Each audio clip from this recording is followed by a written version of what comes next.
വാർത്തകളിലേക്ക്. കോഴിക്കോട് ഫറോക്ക് സ്വദേശി അബ്ദുൾ റഹീമിന്റെ വധശിക്ഷ റിയാദ് ക്രിമിനൽ കോടതി റദ്ദാക്കി. വധശിക്ഷയ്ക്ക് വിധിക്കപ്പെട്ട് സൗദി ജയിലിൽ കഴിയുന്ന അബ്ദുൾ റഹീമിന് മാപ്പ് നൽകാമെന്ന് കൊല്ലപ്പെട്ട സൗദി യുവാവിന്റെ കുടുംബം കോടതിയെ അറിയിച്ചു. ഇതോടെ അബ്ദുൾ റഹീമിന്റെ മോചനം ഉടൻ സാധ്യമാകും. MS അനീഷ് കുമാർ കോഴിക്കോട് നിന്ന് കൂടുതൽ വിവരങ്ങളുമായി ചേരുകയാണ്. Aneesh, very good morning. വളരെ സന്തോഷം നൽകുന്ന ഒരു വാർത്തയുമായിട്ടാണ് അനീഷ് ഇന്ന് നമ്മൾക്കൊപ്പം ചേരുന്നത്. അനീഷ്, നമ്മുടെ മലയാളികളുടെ ഒക്കെ ആ ഒരു സഹജീവി സ്നേഹവും ആ ഒരു ഒത്തൊരുമയും ഒക്കെ തെളിയിച്ച ഒരു വിഷയമായിരുന്നു അബ്ദുൾ റഹീമിന് വേണ്ടി നമ്മളെല്ലാവരും ഒന്നിച്ചത്. റഹീമിന്റെ മോചനത്തിനായി അത്രത്തോളം നമ്മൾ ഒന്നിച്ച് പരിശ്രമിച്ചു. എന്തായാലും ആ മോചനം സാധ്യമാവുകയാണ് എന്നുള്ളതാണ് ഏറെ സന്തോഷകരമായിട്ടുള്ള കാര്യം. എത്രയും പെട്ടെന്ന് റഹീം ഉമ്മയുടെ അടുത്തേക്ക് എത്തുകയാണ് അല്ലേ?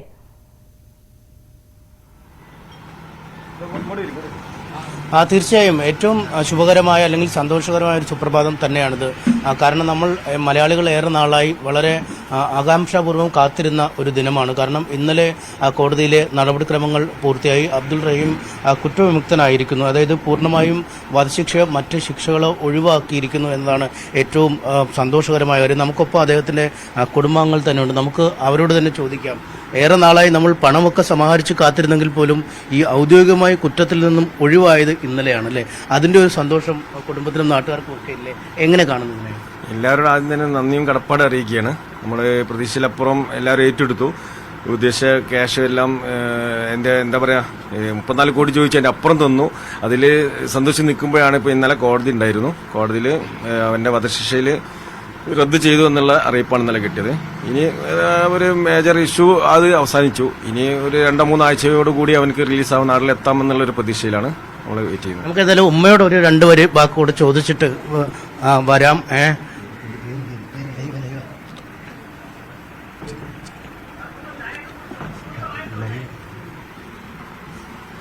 ഉമ്മ അല്പസമയത്തിന് നമ്മുടെ പോരും. ഇനി എങ്ങനെയാണ് നടപടിക്രമങ്ങൾ? എങ്ങനെയാണ് ഈ നമുക്കിപ്പോൾ തന്നെ 3 മാസത്തിനധികം സമയമെടുത്തു പണം സമാഹരിച്ച് അവിടേക്ക് കാര്യങ്ങൾ ലീഗൽ സെല്ലൊക്കെ ബന്ധപ്പെട്ടിട്ടു. ഇനി എന്താണ് അവിടുത്തെ നടപടി? ഇനിയിപ്പം റിലീസ് ഓർഡർ മാത്രമേ നമുക്ക് കാണുന്നുള്ളൂ. അവിടുന്ന് കിട്ടുന്ന റിപ്പോർട്ട് പ്രകാരം ഒരു 3 ആഴ്ച ആണ് അടുത്ത കോടതി ഉണ്ടാവുക. അതോടുകൂടി അവസാനിക്കും. അവനക്ക് പെട്ടെന്ന് നാട്ടിലേക്ക് കയറി വരാം എന്നുള്ളതാണ്. എന്താ പറയുക, ഒരു വലിയൊരു ഇഷ്യൂ എന്ന് പറഞ്ഞാൽ തലവെട്ട് കേസാണ്. അത് സ്റ്റോപ്പ് ചെയ്തു. ഇനി അതിനപ്പുറം ഇല്ല. നമ്മൾ ഇവിടുന്ന് പിരിച്ച ക്യാഷ് ഇന്നലെ കുടുംബത്തിന് കൈമാറിയിട്ടുണ്ട്. അതോടെ എല്ലാ എന്താ പറയുക നൂലാമാലകളും അവസാനിച്ചു എന്നുള്ളതാണ് നമുക്ക് അറിയാൻ സാധിച്ചത്. എനിക്ക് എന്നാലും ചെറിയ ആശങ്ക ഉണ്ടായിരുന്നു. 2-3 കഴിഞ്ഞ ദിവസമൊക്കെ വിളിച്ചിട്ട് കുടുംബം എത്തിയിരുന്നില്ല അല്ലേ? അതെ. അവര് ഇപ്പം കഴിഞ്ഞ സൺഡേ ഞായറാഴ്ച കോടതി വിളിച്ചിരുന്നു. അവനെ ജയിലിൽ നിന്ന് കോടതിയിൽ കൊണ്ടുപോയപ്പം ഫാമിലി എത്തിയില്ല. അന്ന് തിരിച്ച് ഇതിനെ ജയിലിലേക്ക് തന്നെ കൊണ്ടുപോയി. അപ്പം അതിലൊക്കെ നമ്മൾ ആശങ്കയായിരുന്നു. പുറത്ത് അറിയിച്ചിട്ടില്ല. ഞായർ തിങ്കൾ ചൊവ്വ ഇന്നലെയാണ് പെട്ടെന്ന് രാവിലെ കൊണ്ടുപോകലും അവർ ഫാമിലി എത്തലും എല്ലാം കൈമാറ്റം നടക്കലും എല്ലാം പെട്ടെന്ന്. കുടുംബത്തിനൊരു വലിയ എല്ലാവർക്കും ഒരു ആശങ്ക ഉണ്ടായിരുന്നല്ലേ? പുറത്ത് വലുതായിട്ട് അറിഞ്ഞില്ലെങ്കിലും ഇല്ല, നമ്മൾ എല്ലാം വിജയിച്ചു വരുമ്പോൾ കുടുംബം പെട്ടെന്ന് മാറുന്നത് എന്താണ്? അതെ, അതൊരു ആശങ്ക തന്നെയായിരുന്നു. അവര് പിന്മാറി കഴിഞ്ഞാൽ ഒന്നും ചെയ്യാൻ കഴിയില്ല. നമ്മൾ ഇത്രയും പൈസ പിരിച്ചിട്ട് ഒരു കാര്യമില്ലല്ലോ. അപ്പം കോടതിയിൽ അവർ വരൽ നിർബന്ധമായിരുന്നു. അവർ വന്നു. ഇന്നലെ എല്ലാ കരാറിലും ഒപ്പുവെച്ചു. ഇനി നമുക്ക് ഒരു ആശങ്ക ഇല്ല. ഇനി ഒന്നും അവർക്ക് ഇനി കുടുംബത്തിന് മാറ്റി പറയാനൊന്നും കഴിയില്ല. അതെ, കോടതിയിൽ ഓക്കെ വന്നല്ലോ. ഇനി നമ്മൾ അവനെ വെയിറ്റ് ചെയ്യാണ്. അവർ സന്തോഷത്തിലാണ്. എന്നാലും പണമൊക്കെ എത്തിയെങ്കിലും ഈ ഇത്രയും സന്തോഷത്തോടുകൂടി ഉറങ്ങിയ ഒരു ദിവസം ഇല്ലായിരിക്കും അല്ലേ? കാരണം കഴിഞ്ഞ കുറെ വർഷങ്ങളായി പൂർണ്ണമായ ഒരു കുറ്റവിമുക്തനാക്കപ്പെടുക എന്നതല്ലേ കുടുംബം? നിങ്ങൾ എല്ലാവരും എന്തിരുന്നാലും അവനിവിടെ വീട്ടിലേക്ക് വരണം. എന്നാലേ നമുക്ക് കൂടുതൽ സന്തോഷിക്കാൻ കഴിയുള്ളൂ. ഇപ്പൊ ഇന്നലെയൊക്കെ ഉമ്മ ഈ വീരം അറിഞ്ഞിട്ട് കരച്ചിലായിരുന്നു. ഇങ്ങനെയൊക്കെ പറയുന്നത് 3 മാസം 2 മാസം 3 മാസം പറഞ്ഞിട്ട് 3 മാസം കഴിഞ്ഞു. എന്തുകൊണ്ട് അവൻ വരുന്നില്ല എന്നുള്ള ഒരു ആശങ്കയായിരുന്നു. അപ്പൊ നമ്മൾ ഈ ആശങ്കകളൊന്നും ഉമ്മാനെ അറിയിക്കൂല. അപ്പൊ ഇന്നലെ ഇത് പറഞ്ഞപ്പോഴും നിങ്ങൾ പറയുന്നത് വെറുതെയാണ് എന്നുള്ളതാണ് ഉമ്മ പറയുന്നത്. ഇത്രയും ചാനലുകാർ വന്നു ലൈവിൽ ഇടുമ്പോഴും ഉമ്മ ഒരു എന്താ പറയുക ആദി ഇല്ലായിരുന്നു. എങ്ങനെ വരും ഇല്ലേ എന്നുള്ള സംശയത്തിലായിരുന്നു. നമ്മൾ പറഞ്ഞ് മനസ്സിലാക്കി കൊടുത്തതിന്റെ അടിസ്ഥാനത്തിൽ പിന്നെ ഉമ്മ ഒരു മാറ്റം വന്നത്. ഈ പണം സമാഹരിച്ചതും ഒരു സമാനതകളില്ലാത്തതാണല്ലേ? ഈ എങ്ങനെയൊക്കെ വന്നു എന്ന് നമ്മളൊക്കെ അന്ന് കണ്ടതാണ്. ഈ ആളുകൾക്ക് ഒരു ആകാംക്ഷ ഉണ്ടാവും, ഇതെപ്പം വരും, ഈ പണം അവിടെ എത്തിയോ, കൊടുത്തോ, വന്നോ ഇല്ലേ? നമ്മളൊരു പ്രതീക്ഷ ഇല്ലാതാണല്ലോ ഈ 34 കോടിക്ക് ഇറങ്ങിയത്. ഒരു പ്രതീക്ഷയില്ലായിരുന്നു. ഒരു മാസം തികയുമ്പോൾ നമ്മൾ കയ്യിലാകെ 4 കോടി താഴെയായിരുന്നു. പിന്നെ 5 ദിവസം കൊണ്ട് ഈ കേസ് അവസാനം നമുക്ക് തന്ന ഡേറ്റ് 16-ാം തീയതി ആയിരുന്നു. ഏപ്രിൽ 16. ഏപ്രിൽ 8-ാം തീയതി വരെ 10-ാം തീയതി വരെ നമ്മളെ കയ്യിൽ വന്നത് ആകെ 4 കോടി താഴെ. 30 കോടി വേണം. നമ്മളൊരു പ്രതീക്ഷയില്ല എന്ത് സംഭവിക്കും എന്നുള്ളതിൽ നിൽക്കുമ്പോഴാണ് ബോച്ച ടീമും അങ്ങനെ എല്ലാവരും പേരെടുത്ത് പറയുമ്പോൾ ഒരാളെ വിട്ടുപോകുന്നവർക്ക് എല്ലാവരും ഇറങ്ങി ഒരു 5 ദിവസം കൊണ്ട് നമ്മൾ 30 കോടിന്റെ അപ്പുറം, ഇപ്പൊ ഏകദേശം 34 കോടിയല്ല 40 കോടിന്റെ മേലെ വന്നിരിക്കുന്നുണ്ട്. അപ്പൊ അതിന്റെ കണക്കും കാര്യമൊക്കെ പിന്നീട് അറിയിക്കും. റഹീം വരട്ടെ, അനിയൻ വന്നതിന് ശേഷം കാര്യങ്ങൾ എല്ലാവരും ചാനലിൽ എല്ലാവരും അറിയിച്ചിട്ട് പൊതുസമൂഹത്തെ അറിയിച്ചുകൊണ്ട് അത് അതിന് അർഹതപ്പെട്ടവർക്ക് ആ ക്യാഷ് കൈമാറാനാണ് കുടുംബവും കമ്മിറ്റിയും നാട്ടുകാരൊക്കെ തീരുമാനിച്ചത്. ഇതിപ്പോൾ ഒരു കേരള സ്റ്റോറി എന്ന രീതിയിലാണ് ഈ ഇന്ത്യയിലും വിദേശത്തുമൊക്കെ, അതായത് ഇതാണ് കേരളം എന്ന് പലതരത്തിലുള്ള പ്രചാരണങ്ങൾ നമുക്കെതിരെ വരുമ്പോൾ അതിനെയൊക്കെ പ്രതിരോധിക്കുന്ന ഒരു കഥയായി പറയാൻ ഇനി കുറേ നാളത്തേക്ക് പറയാനുള്ള ഒരു കഥയുമായി മാറിയിട്ടുണ്ടല്ലോ, ഒരു ചരിത്രമായി. അതെ, ലോക ചരിത്രം തന്നെ പറയാമല്ലോ. 34 കോടിയാണ് നമുക്ക് ആർക്കും ചിന്തിക്കാൻ പറ്റുമോ? ചെറിയ പൈസ ഒന്നുമില്ലല്ലോ. നമ്മളിവിടെ തൊട്ടടുത്ത് തന്നെ ഒരു കുട്ടിക്ക് 40 ലക്ഷം പിരിക്കാൻ വേണ്ടി ഒരാഴ്ച മെനക്കെട്ടിട്ടുണ്ട്. 40 ലക്ഷം പിരിക്കാൻ വേണ്ടി. ആ സമയത്താണ് ഒരു മാസം കഴിഞ്ഞിട്ടാണ് എന്റെ അനിയന്റെ ഈ 34 കോടി. അപ്പൊ നമ്മൾ എന്ത് ചെയ്യുക, ഇറങ്ങി ഒരു ഫുട്ബോൾ കളിക്കുമ്പോൾ നമ്മൾ എന്താണ് ജയിക്കും എന്നുള്ള പ്രതീക്ഷയിലാണല്ലോ നമ്മൾ കളിക്കുക, അല്ലാതെ തോൽക്കുന്നില്ല. അങ്ങനെ ഇറങ്ങിയതിന് ശേഷം എന്താ ദൈവാനുഗ്രഹം കൊണ്ട് നമ്മൾ ഉദ്ദേശിച്ച അപ്പുറം ക്യാഷ് വന്നു. അതായത് കേരള സ്റ്റോറി എന്നതിന് അപ്പുറം എന്താണ് പറയാ, ഇനി വാക്കുകളില്ല. ജനങ്ങളെ നമ്മളെല്ലാവരെയും സഹായിച്ചു. പ്രത്യേകിച്ച് പറയാനുള്ളത് ഈ ചാനലേഴ്സ്, യൂട്യൂബേഴ്സ്, വ്ളോഗർമാര് എല്ലാവരും നമ്മൾ വിളിക്കാതെ വന്ന എല്ലാവരും ലൈവ് കൊടുത്തുകൊണ്ട് ലോകത്തെ അറിയിച്ചുകൊണ്ടാണ് നമുക്ക് ഇത്രയും വലിയൊരു എമൗണ്ട് കിട്ടിയത്. ഈ അവസാന ദിവസങ്ങളിലൊരു പിരിവിന്റെ ഒരു തോത് വർദ്ധിക്കാൻ അത് കാരണം, അല്ലെങ്കിൽ ഈ നോമ്പ് കാലമൊക്കെ ആയിരുന്നു, അങ്ങനെയൊക്കെ ആളുകൾ കിട്ടുന്ന എന്ത് പൈസ ഉണ്ടെങ്കിലും നേരെ ഈ അക്കൗണ്ടിലേക്ക് ഇടുക എന്നൊപ്പം ഈ അക്കൗണ്ടിലെ ആളുകൾ ഇങ്ങനെ നോക്കും ഓരോ മിനിറ്റും എത്ര രൂപ എത്തിയിട്ടുണ്ട്, ഇനി എന്തെങ്കിലും കുറവുണ്ടോ, വരാതിരിക്കുമോ എന്നുള്ളൊരു ആശങ്ക ഉണ്ടെങ്കിൽ കുറച്ച് പൈസ പെട്ടെന്ന് ഇടുക. ഇല്ല, അങ്ങനെ ആയിരുന്നില്ല. അത് ലാസ്റ്റ് ടൈമിൽ നമ്മൾ ആ ആപ്പ് നിന്നിട്ടില്ല, ഫുൾ ചലിച്ചുകൊണ്ടിരിക്കുക. നമ്മൾക്കൊന്നും ഉറക്കില്ലായിരുന്നു. നമ്മൾ പാതിരാക്കൊക്കെ ഫുൾ ടൈം ഇവിടെ ഫോൺ കോളും എല്ലാതൊക്കെ ആയിട്ട് നമ്മളിങ്ങനെ ലൈവായിട്ട് നിൽക്കുന്ന സമയത്ത് നമ്മൾ ഈ ആപ്പ് നോക്കുമ്പോൾ ചലിച്ചുകൊണ്ടേ നിൽക്കുകയാണ്. നമ്മൾ ഈ ക്ലോസ് ചെയ്യുന്ന സമയം ഏപ്രിൽ 12 ആയിരുന്നു നമ്മൾ ഈ ക്ലോസ് ചെയ്യുന്ന സമയം. ആ സമയത്ത് ഇവിടെ ഫുൾ ജനം ക്യാഷ് ആയിട്ട് വന്നിരിക്കുക. അന്നൊരു വെള്ളിയാഴ്ച പള്ളികളിലൊക്കെ കേരളത്തിൽ ഒന്നായിട്ട് പള്ളികളിൽ ആഹ്വാനം ചെയ്തതിന്റെ അടിസ്ഥാനത്തിൽ ക്യാഷ് ആയിട്ട് വന്നിട്ട് ക്യാഷ് തിരിച്ചയക്കുക നമ്മൾ. എന്നുവെച്ചാൽ അത്രയും നമ്മളെ ഉദ്ദേശിച്ചതിനേക്കാൾ കൂടുതൽ അക്കൗണ്ടിലേക്ക് ക്യാഷ് വന്നപ്പം നമ്മൾ ഓവർ വരാൻ പാടില്ല. എനിക്ക് എത്രയോ ലക്ഷങ്ങൾ തിരിച്ചയച്ചിട്ടുണ്ട് നമ്മൾ. ജനങ്ങളെ ഏറ്റെടുത്തു എന്ന് തന്നെ പറയാം. അതൊരു ഭയങ്കര അനുഭവമായിരുന്നല്ലേ, ഈ പൈസ കുട്ടികൾ കുടുക്ക പൊട്ടിച്ച പൈസയായി വരിക, നേരിട്ട് പൈസ ആയിട്ട് ഇവിടെ വന്ന ദിവസമായിരുന്നു. അതെ, അന്ന് ജനങ്ങൾ മൊത്തം പൈസന്റെ കെട്ടായിട്ട് അവിടെ വന്നിന്. ഇവിടെ ഓവറായിട്ട് ശരിക്കും പറഞ്ഞ ഫണ്ട് തിരിച്ചയക്കേന് കുറെ. അതല്ല, ഇത് നിങ്ങൾ നേരത്തെ ചോദിച്ചാൽ മതി, ഇതൊരു കേരള സ്റ്റോറി തന്നെ എടുക്കണം. കാരണം എന്താ വെച്ചാൽ ജാതി മതഭേദ തന്നെ എല്ലാവരും തോളോട് തോളന്ന് ഫണ്ട് സ്വരൂപിച്ച് നമ്മൾ പ്രതീക്ഷിച്ചിട്ട് പോലുമില്ല. 2-3 കോടി ആയി നിൽക്കുന്ന ടൈമിലാണ് ഈ ബോച്ച ഇറങ്ങുന്നത്. അതുപോലെ തന്നെ മുഴുവൻ ജനങ്ങളും രംഗത്തിറങ്ങുന്നത്. 34 കോടിന്റെ അപ്പുറത്തേക്ക് ഈ ഫണ്ടായി മാറിയത്.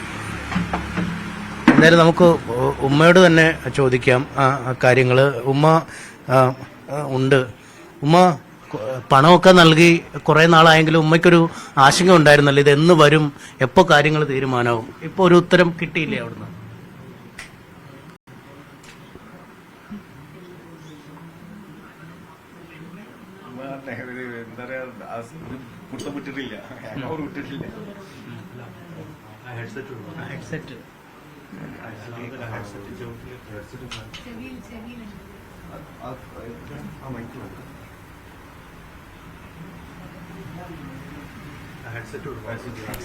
അബ്ദുൾ റഹീമിന്റെ ഉമ്മയാണ് ഇപ്പോൾ പ്രേക്ഷകർ സ്ക്രീനിൽ കണ്ടത്.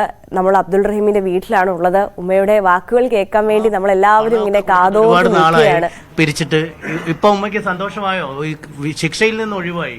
അൽഹംദുലില്ലാ, സന്തോഷം തന്നെ. നല്ല സന്തോഷം. പണ്ട് കുട്ടിയുടെ എത്തിക്കിട്ടട്ടെ, കണ്ടാലല്ലോ സന്തോഷം പറയാൻ കഴിയുള്ളൂ. നേരത്തെ പറഞ്ഞ പോലെ തന്നെ ആളിവിടെ എത്തി കിട്ടിയാലോ ഉമ്മയ്ക്ക് അല്ലേ? നിങ്ങളെ കാണണമായി എന്റെ കുട്ടീന്റെ മുഖം കാണട്ടെ, കാറ്റി തെറ്റ പഠിച്ചിട്ടുണ്ട്. ഞാൻ ഒരുപാട് പറഞ്ഞാൽ സഹായിച്ചതിന് അള്ളാഹിനോട് നന്ദി പറയാം. സഹായിച്ചവർക്ക് തിരിച്ചു കൊടുക്കാൻ എൻ്റെ ഒരു കഴിയുമല്ലോ. അല്ല, അള്ളാഹു കൊടുക്കട്ടെ. എല്ലാവർക്കും നിങ്ങൾക്ക് എല്ലാവർക്കും നാട്ടുകാർക്കും ഒക്കെ അള്ളാഹു അതിന്റെ പ്രതിഫലം തരും. ഒരുപാട് എല്ലാവരും സഹായിച്ചു. എല്ലാവരും സഹായം കൊണ്ടല്ലേ എന്റെ കുട്ടി ഇപ്പം വരുമെന്ന് പറഞ്ഞത്. എന്റെ കുട്ടിയെ തല പോകൂലേ പോണോടുന്ന് അള്ളാഹു കഴിച്ചിലാക്കി തന്നത്. നാട്ടുകാരും വീട്ടുകാരും പുറനാട്ടുകാരും ഒക്കെ കൂടിയിട്ട് എനിക്കൊക്കെ അള്ളാഹു അതിന്റെ വയറും അൽഹംദുലില്ലാ അള്ളാഹിനെ സ്തുതിക്കുക. ഞാൻ ആയി കിട്ടിയല്ലോ എന്ന് പറഞ്ഞു. സംസാരിച്ചിരുന്നോ? ഫോണിലോ എല്ലാം കഴിഞ്ഞ ദിവസം എല്ലാം സംസാരിച്ചോ? സംസാരിക്കാൻ കഴിയും. അതേമാതിരിക്ക് വരച്ചു. ഇന്നലെ വിളിച്ചു ഞാൻ വിളിച്ച് പറഞ്ഞു, വെച്ചാൽ ഞാൻ ജയിലിന്റെ കഴിച്ചിലായി, ഞങ്ങൾ ദ്വാരക്ക് ഇത്തിരി പെട്ടെന്ന് നാട്ടിലേക്ക് എത്താനും. അതിന് ഇന്നലെ എന്തായാലും ഈ ശിക്ഷ ഒഴിവായതിന്റെ അതല്ല കുറച്ചുകൂടെ വലിയ ആശ്വാസമായില്ലേ? പിന്നെ അൽഹംദുലില്ലാ അള്ളാനെ സ്തുതിക്കുക. ഒക്കെ കുട്ടി അവിടെ ഉണ്ടായിട്ടല്ലേ, മറ്റേ കുട്ടി മരിച്ചു പോയില്ലേ, പിന്നെ നമുക്ക് എടുത്തു കൊടുക്കാൻ കഴിയില്ലല്ലോ, എത്ര പൈസ കൊടുത്തിട്ടും കാര്യമില്ലല്ലോ. ജീവൻ പോയത് പോയി പോയത് പോയില്ലേ, എൻ്റെ കുട്ടിയുടെ ജീവനോട് അള്ളാഹു എത്തിച്ചേരട്ടെ. എന്നാലും കുറെ വർഷങ്ങൾ കഴിഞ്ഞല്ലേ ഇപ്പൊ ശിക്ഷ ഇല്ലാത്ത ഒരു രാത്രി ഇന്നലെ പോയി അല്ലേ? അൽഹംദുലില്ലാ വലിയ കിട്ടലായി. മറ്റിങ്ങനെ അതിൻ്റെ ഉള്ളിൽ കിടക്കല്ലേ കുട്ടി. ശിക്ഷ അള്ളാഹു കഴിച്ചിലാക്കി തന്നു. എൻ്റെ അടുത്ത് ഗത്യം കിട്ടട്ടെ, അതിനുള്ള ശ്രമം ചെയ്യാം. ഇന്നലെ പറഞ്ഞത് അങ്ങനെ തന്നെയാണോ? സംസാരിച്ചു, ഉമ്മയോട് സംസാരിച്ചിരുന്നു ഇന്നലെ ഫോണില്? ജയിലിന് കഴിച്ചിലായി, കോടതിയിൽ നിന്ന് പോന്നിക്കിടുന്നു. ഇപ്പൊ എന്തായാലും 2-3 ആഴ്ച കൊണ്ട് എത്താൻ പറ്റുമെന്ന് കരുതാം. 2-3 ആഴ്ച അങ്ങോട്ട് പോയാൽ അതിന്റെ മുന്നിലായിട്ടല്ല കുട്ടീനെ എത്തിച്ചേരും. പിന്നെ കാണാനുള്ള വിചാരിച്ച എന്തായാലും ഉമ്മക്ക് സത്യം പറഞ്ഞാൽ വാക്കുകൾ പോലും കിട്ടാത്ത ഒരു സാഹചര്യമാണ്. എത്രമാത്രം സന്തോഷമുണ്ടെന്ന് പറഞ്ഞറിയിക്കാൻ കഴിയില്ല. എത്രയും പെട്ടെന്ന് അബ്ദുൾ റഹീം നാട്ടിലെത്തിയാൽ മാത്രമാണ് പൂർണ്ണമായും കുട്ടിയെ കണ്ടാൽ മാത്രമാണ് ഉമ്മയ്ക്കൊരു ഇതിലേക്ക് അല്ലെ, അങ്ങനെയാണ് ഉമ്മയുടെ ഒരു ഉമ്മ ഒരു എന്ത് പറയണമെന്നറിയാത്ത അതെ. ഇന്നലെ അവനെ വിളിച്ചപ്പോഴും എന്നെ വിളിച്ചപ്പോഴൊക്കെ ഉമ്മക്ക് സംസാരിക്കാൻ കഴിയുന്നില്ല. കാരണം ഒരു പുതിയൊരു ഒരു ആശങ്കയോടുകൂടി നിന്ന ഈ 3 മാസം കഴിഞ്ഞ് പെട്ടെന്ന് അവൻ ഇന്നലെ ഒരു കോടതി വിധിയിൽ വന്നപ്പോൾ ഉമ്മാനോട് പറഞ്ഞപ്പോൾ ഉമ്മാക്ക് കഴിഞ്ഞില്ല. പിന്നെ എല്ലാവരും വന്നപ്പോൾ ഉമ്മക്ക് സംസാരിക്കാൻ കഴിയുന്നില്ല. അതാണ് ഇപ്പോൾ നിങ്ങൾ കാണുന്നത്. എന്തായാലും നല്ലൊരു പ്രതീക്ഷയോടുകൂടി എല്ലാ തടസ്സങ്ങളും നീങ്ങി എന്നുള്ള ഇതിലാണ് നമ്മൾ വിശ്വാസത്തിലാണ് ഇപ്പോൾ ഉള്ളത്. ഇൻഷാ അല്ലാഹ് എല്ലാവരും പ്രാർത്ഥന ഉൾപ്പെടുത്തുക എത്രയും പെട്ടെന്ന് അവൻ നാട്ടിലെത്താൻ. ഉമ്മാനിപ്പോ എന്തായാലും വരും. ഈ 3 ആഴ്ച അല്ലെ, 3-4 ആഴ്ചക്കൊക്കെ ഉള്ളിൽ വരും. ഈ പണം കൊടുത്ത ശേഷം ഉമ്മ വിചാരിച്ച് വരുന്നില്ല എന്താന്നുള്ളൊരു നേരം പോയി പൊഞ്ഞുന്റെ കുട്ടിക്ക് എന്തൊക്കെ കുഴപ്പമുണ്ടായിനോ എന്ന് ആലോചിച്ചില്ല. വിഷമം തന്നെ അങ്ങനെ പിടിച്ച് നിർത്തി സ്ഥാനത്തെത്തി. ഇനി വന്ന് കണ്ടാൽ സമാധാനമൊക്കെ കിട്ടും. സമാധാനിക്ക് പറഞ്ഞ കാര്യം. ഇത്ര നാളൊക്കെ ഇങ്ങനെ ആഗ്രഹിച്ചെങ്കിലും വീണ്ടും പ്രശ്നങ്ങളായിരുന്നു അല്ലെ. അതുകൊണ്ടാണ് ഇപ്പോഴും ഉമ്മയ്ക്ക് ആ ഒരു സങ്കടം മാറാത്തത്. ആ ഉറപ്പ് തരട്ടെ, കാട്ടി തരട്ടെ. ഇവിടെ വന്നിരിക്കണം അല്ലെ. ഉമ്മ അതാണ്, ഉമ്മയുടെ അടുത്ത് വന്നിരുന്നാൽ മാത്രമേ ഉമ്മയുടെ സങ്കടം പൂർണ്ണമായി മാറൂ എന്നാണ് ഇപ്പോഴും പറയുന്നത്. കാരണം നമുക്കറിയാം, പണം സമാഹരിച്ചു, ഈ പണം കൊണ്ടുപോയി അത് അവിടെ അടച്ചു, പിന്നീട് കുടുംബം വരാതിരിക്കുന്നു, അതിനുശേഷം ഇന്നലെ വരുന്നു. എന്തായാലും ഇനി യാതൊരു കാര്യങ്ങളും ഇതിൽ മാറ്റമുണ്ടാവില്ല എന്നൊരു ഉറപ്പ് അല്ലെങ്കിൽ അത്തരം ഒരു ഉത്തരവ് കോടതിയിൽ നിന്നും ഇറങ്ങിക്കഴിഞ്ഞിരിക്കുന്നു. റഹീം പൂർണ്ണമായും കുറ്റവിമുക്തനാക്കപ്പെട്ടിരിക്കുന്നു. ഇനി ഔദ്യോഗികമായ ചില നടപടിക്രമങ്ങൾ മാത്രമാണ്. കാരണം കോടതിയിൽ നിന്നും കുറ്റവിമുക്തനാക്കിയുള്ള ഉത്തരവ് ഇറങ്ങിയിരിക്കുന്നു. ആ ഉത്തരവിന്റെ പകർപ്പിനെയും കമ്മീഷണറേറ്റിൽ നൽകണം. അവിടെ നിന്നും പിന്നീട് ജയിലിലേക്ക് പോകണം. ജയിലിൽ നിന്നും അതിനനുസരിച്ചുള്ള ഉത്തരവ് ഇറങ്ങണം. ഏതാണ്ട് ചുരുങ്ങിയത് 3 ആഴ്ചയെങ്കിലും ആ സമയമെടുക്കുന്ന നടപടിക്രമങ്ങളാണുള്ളത്. അതിനുശേഷം അബ്ദുൾ റഹീമിന് സ്വതന്ത്രനായി നിർഭയനായി നാട്ടിലേക്ക് മടങ്ങിയെത്താൻ കഴിയും എന്ന് തന്നെയാണ് നമുക്ക് ഈ ഘട്ടത്തിൽ പറയാൻ കഴിയുന്നത്. എന്തായാലും സമാനതകളില്ലാത്ത ഒരു ചരിത്രമാണ് ഇവിടെ സൃഷ്ടിക്കപ്പെടുകയും ചെയ്യുന്നത്.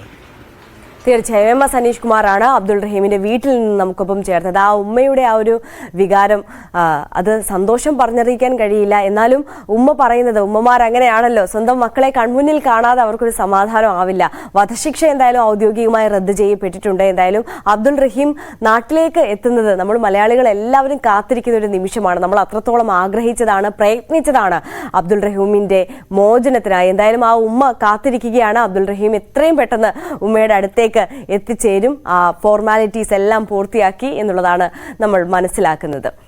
എന്തായാലും മറ്റൊരു വാർത്തയിലേക്ക് നമ്മൾ പോവുകയാണ്. നമ്മൾ തുടക്കത്തിൽ എടുത്തതാണ്